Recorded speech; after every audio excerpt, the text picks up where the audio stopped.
సంఘాన్ని తెలుసుకోవాల్సిన విషయం ఏంటంటే, పలానా వాళ్ళు పెట్టుకున్నారు, పలానా కుటుంబీకులు పెట్టుకున్నారు, మేము కూడా పెట్టుకోవాలి.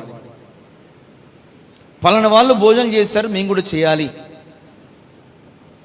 ఈ సంవత్సరం మేము పెట్టుకోకపోతే బాగోదు, ఒక సంవత్సరం పెట్టుకున్నాం, ఈ సంవత్సరం పెట్టుకోవద్దు బాగోదు అన్నట్టుగా మనం పెట్టుకోకూడదు. ఈ ఉపవాస ప్రార్థనలు నువ్వు ఎలా పెట్టుకోవాలి? నువ్వు దైవ ప్రేరేపణ కలిగి నువ్వు ఉపవాస ప్రార్థనలు పెట్టుకోవాలి. అర్థమవుతుంది కదా? ప్రేరేపణ కలిగి పెట్టుకోవాలి. అంతేగాని ఎవరో పెట్టుకుంటున్నారు నేను పెట్టుకోవాలి, 40 దినాలు 40 కుటుంబాల్లో పెట్టాలి, 40 కుటుంబాలు పెట్టాలన్నా వద్ద అవసరం లేదండి. సంఘంలో నడుస్తుంది అంత ఆ 40 కుటుంబాల్లోనే పెట్టాలనేటువంటిది ఆచారం లేదు, పద్ధతి కూడా ఎక్కడ కూడా లేదు.